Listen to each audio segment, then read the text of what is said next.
Hello everyone. आप जो इस बुक को देख रहे हैं, इससे जो है लघु उत्तरीय प्रश्न 2 मार्क्स वाला टोटल 20 में से 13 क्वेश्चन इसी से आया हुआ है। ठीक है, तो चलिए हम इसका आपको प्रूफ दिखाते हैं कि वो 13 क्वेश्चन कौन कौन सा है।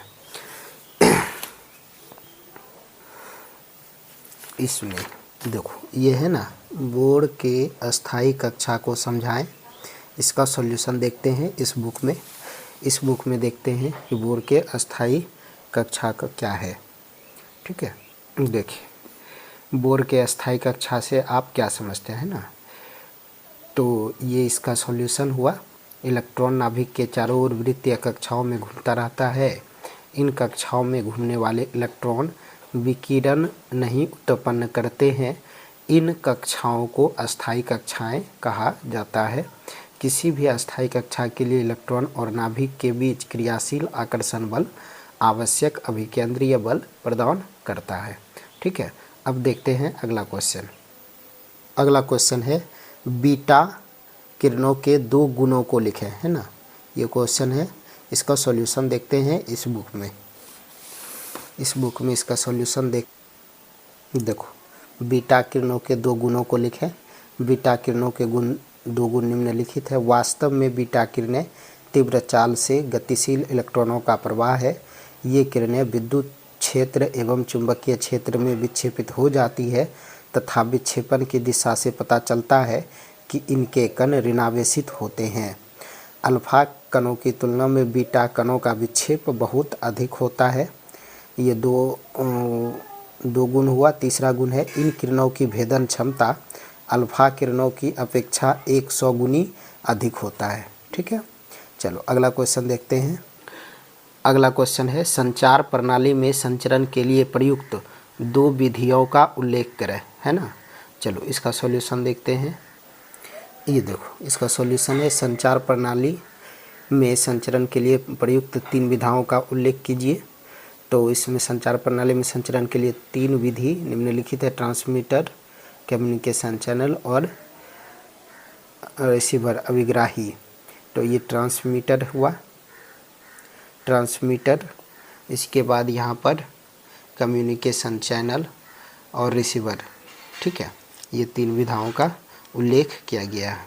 ठीक है, अगला क्वेश्चन है आवेश के आयतन घनत्व की परिभाषा दें। इसका एसआई मात्रक लिखें। ठीक है, देखते हैं इस बुक में इसका सॉल्यूशन देखते हैं। इस बुक में इसका सॉल्यूशन देखते हैं।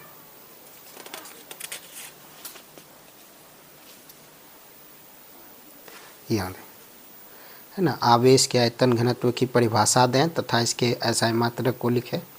तो आवेश का आयतन घनत्व प्रति एकांक आयतन में उपस्थित आवेश का परिमाण आवेश का आयतन घनत्व कहलाता है। इसे रो से निरूपित किया जाता है। ठीक है, और इसका ये फॉर्मूला होता है रो बराबर डेल्टा क्यू बटे डेल्टा वी। डेल्टा क्यू हो गया आवेश, डेल्टा वी हो गया आयतन और रो हो गया आवेश का आयतन घनत्व। और आवेश के आयतन घनत्व का ऐसा मात्रक हो गया कूलम्ब प्रति मीटर क्यू। चलो अब अगला क्वेश्चन देखते हैं। अगला क्वेश्चन है चुंबकीय आघूर्ण को समझाएं। इसका एसआई मात्रक लिखें, है ना। चलो देखते हैं। हाँ, चुंबकीय आघूर्ण को परिभाषित करें। इसका एसआई मात्रक एवं विमा लिखें, है ना। चुंबकीय आघूर्ण किसी चुंबक के चुंबकीय आघूर्ण का परिमाण उसके ध्रुव प्राबल्य एवं चुंबकीय लंबाई के गुणनफल के बराबर होता है। एम वेक्टर हो गया चुंबकीय आघूर्ण, पी हो गया ध्रुव प्राबल्य, ए हो गया चुंबकीय लंबाई।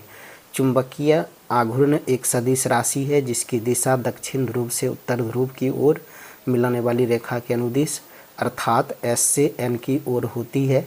चुंबकीय आघूर्ण का ऐसा मात्रक हो गया एम्पियर मीटर स्क्वायर और चुंबकीय आघूर्ण का विमा हो गया IL2।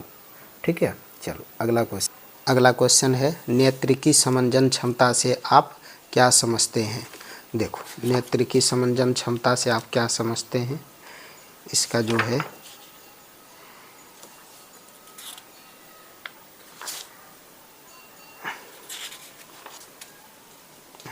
ये देखो, इसका सॉल्यूशन नेत्र की समंजन क्षमता। नेत्र की समंजन क्षमता से आप क्या समझते हैं? जब वस्तु को नेत्र के निकट लाया जाता है तो वस्तु और नेत्र के बीच की दूरी 25 सेंटीमीटर बनाए रखने के लिए सिलियरी मांसपेशियों के द्वारा नेत्र लेंस की फोकस दूरी कम की जाती है। नेत्र के इस गुण को नेत्र की समंजन क्षमता कहते हैं। नेत्र लेंस मांसपेशियों की सहायता से नियंत्रित करती है, जिसका एक भाग नेत्र लेंस से तथा दूसरा भाग रेटिना से जुड़ी होती है। सिलियरी मांसपेशियां कहलाती है। ठीक है, चलो अब अगला क्वेश्चन है विद्युत अनुनाद को समझाएं, है ना। चलो तुम्हारा क्वेश्चन देखो, विद्युत अनुनाद को समझाएं। अनुनाद की स्थिति में निश्चित कोणीय आवृत्ति ओमेगा नॉट पर परिपथ की प्रतिबाधा का मान न्यूनतम होता है, जो परिपथ के प्रतिरोध के बराबर होता है ना। ये हो गया विद्युत अनुनाद। इसी बुक का है, देखो 2 मार्क्स, क्वेश्चन बैंक, भौतिकी कक्षा 12। ठीक है, चलो अब अगला क्वेश्चन है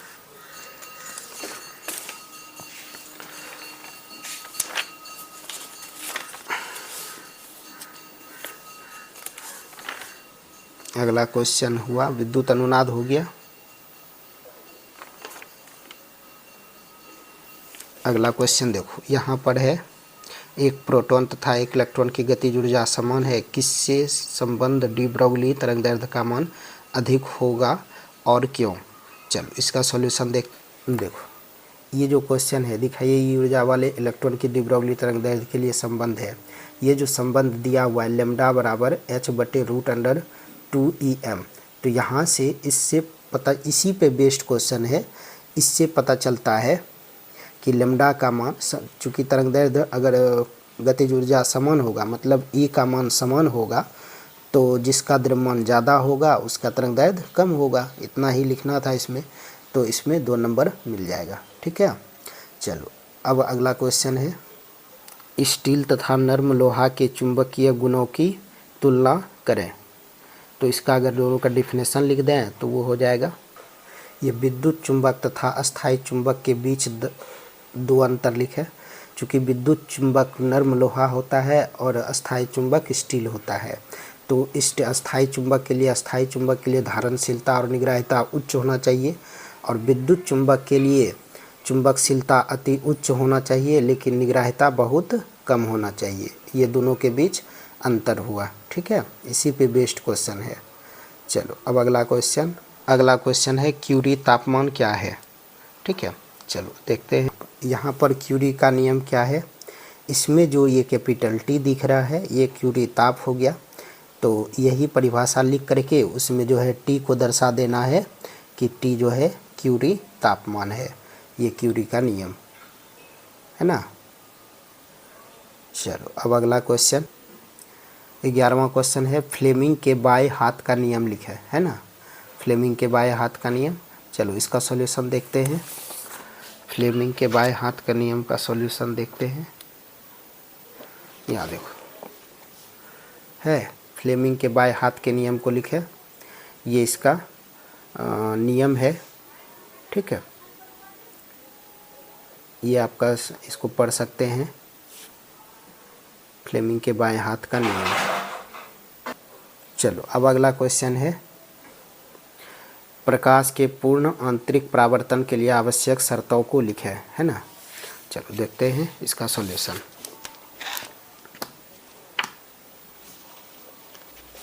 देखो यही बुक है, इसका सॉल्यूशन देखते हैं।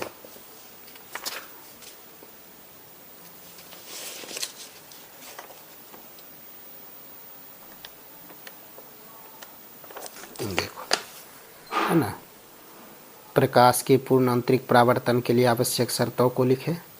ये इसका सॉल्यूशन हुआ। प्रकाश के पूर्ण आंतरिक के लिए परावर्तन के लिए आवश्यक शर्त निम्नलिखित है। प्रकाश सघन माध्यम से विरल माध्यम में आपतित होना चाहिए और आपतन कोण का मान क्रांतिक कोण से अधिक होना चाहिए।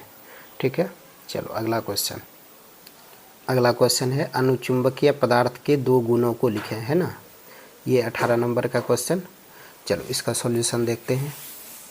देखो यहाँ अनुचुंबकीय पदार्थ है, वैसे पदार्थ यहाँ पर जो है इसका परिभाषा दिया हुआ है। ये 3, 4, 5 6 पॉइंट है इसमें सिर्फ 2 पॉइंट को आपको लिख देना है, तो इसका जो है वो आंसर हो जाएगा। ठीक है, तो आप देख सकते हैं कि इसमें जो है 20 में से 13 क्वेश्चन इस बुक से, तो ये बुक का जो है आप लोगों के लिए हेल्पफुल रहेगा, चूँकि 20 में से 10 ही क्वेश्चन बनाना होता है। अगर आप जो है इस बुक को अगर रट के भी चल जाते हैं तो आपका जो है 20 में 10 क्वेश्चन आराम से बन सकता है। ठीक है, ये हमारा जो है कॉन्टैक्ट नंबर है, अगर लेना होगा तो इस नंबर पे कॉन्टैक्ट कर सकते हैं। ये मेरा क्लास चलता है सुल्तानगंज श्यामबाग में। ठीक है, मिलते हैं नेक्स्ट वीडियो में नेक्स्ट टॉपिक लेके, तब तक के लिए ऑल द बेस्ट, धन्यवाद।